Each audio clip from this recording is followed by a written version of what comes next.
sejahtera. Saya ingin untuk mengambil bahagian dalam bahasan kenaan dengan rang undang-undang.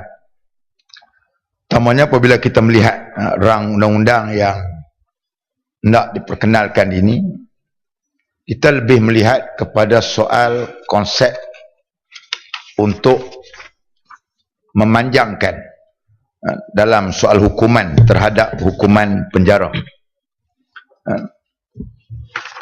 Sedangkan realiti yang kita tengok pada hari ini ialah penjara di negara kita pada hari ini tidak memberikan keinsapan kepada banduan-banduan yang masuk ke sana. Contohnya ialah pernah disebut oleh bekas Ketua Pengarah Jabatan Penjara, Datuk Mustafa Osman. Sehingga kan ada cadangan daripada pihak penjara untuk nak menyewa bangunan lama untuk dijadikan penjara tambahan. Menurut beliau sudah ada 48,000 banduan. Dan penjara yang paling kritikal banyak penghuninya ialah Sungai Buloh, Kajang dan juga Keluang. Seorang banduan, kerajaan terpaksa membelanjakan wang sebanyak 1.2 juta ringgit sehari. Menurut kenyataan daripada bekas Timbalan Menteri Dalam Negeri dalam Parlimen dalam sesi yang lepas, untuk menjawab soalan daripada Datuk Astaman Abdul Aziz, iaitu BN Titi Wangsa dulu, sehari kerajaan terpaksa belanja 1.2 juta ringgit setahun untuk kos kepada banduan di Malaysia. Dan satu hari untuk setiap banduan dibelanja average-nya ialah RM30. Jadi kita ahli parlimen pun tak banyak tu sangat. Lebih baik jadi banduan daripada jadi ahli parlimen, nampak. Jadi sebab itu, tuan-tuan, tuan yang dipertua, dalam konsep hukuman, kalau mengikut konsep syariat Islam, dia ada dua. Satu ialah konsep dia adalah az-zajru, yakni zajru ni adalah pencegahan. Yang kedua ialah tahzib, yakni pendidikan.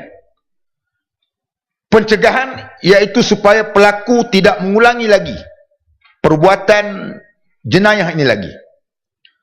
Seperti mana yang kita maklum, dengan keadaan angka-angka yang muncul dalam penjara pada hari ini, penjara di Malaysia ini perlu ditambah baikkan, ataupun terutama dari segi bentuk pengisian, seperti mana pernah sebut di Temeloh semalam, iaitu supaya banduan-banduan ini diberikan pendidikan. Kita tak nak mereka mula-mula masuk penjara tahap dia diploma, lepas keluar mendapat ijazah PhD, masuk mula kerana curi motor, lepas keluar daripada penjara curi mesin ATM dan juga curi senjata polis.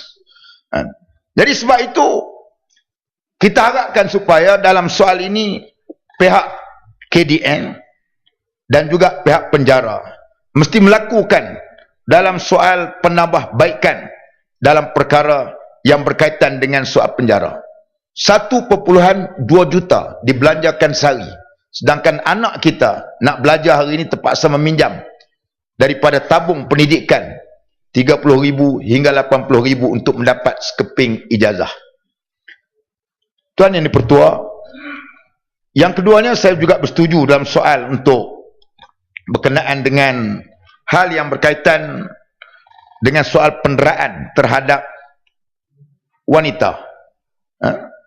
Dan memang dalam Islam, Nabi SAW sendiri pernah menyebut dan diriwayatkan oleh Imam Ahmad, ma daraba Rasulullah SAW imra'atan lahu wala khadiman syai'an wala khadiman qat wala daraba biyadihi syai'an illa fi sabilillah atau kama qala. Nabi sendiri tidak pernah memukul seorang wanita dengan tangannya dan tidak pernah memukul khadamnya, melainkan dipukul tadi kerana sebab pelanggaran terhadap ajaran Allah Subhanahu wa taala. Maka dengan sebab itu dalam soal ini kita mengharapkan supaya pembelaan terhadap wanita, terutamanya dalam konteks mahkamah syariah bagi wanita Islam dan juga mahkamah-mahkamah lain, perlu diambil tindakan yang serius terhadap sebarang laporan, terutama terhadap penderaan yang dilakukan kepada wanita.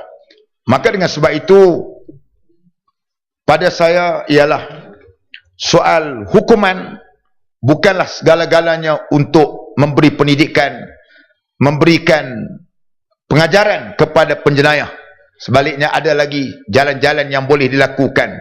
Kita tidak nak pihak kerajaan, jalan penyelesaian mudahnya ialah untuk membanyakkan penjara, sedangkan wang ringgit terpaksa dihabiskan, sedangkan jalan-jalan untuk pendidikan, tahzib, pendidikan kepada rakyat dan juga kepada banduan tidak diberikan perhatian yang lebih. Sekian, terima kasih. Yang Muhammad Setiu.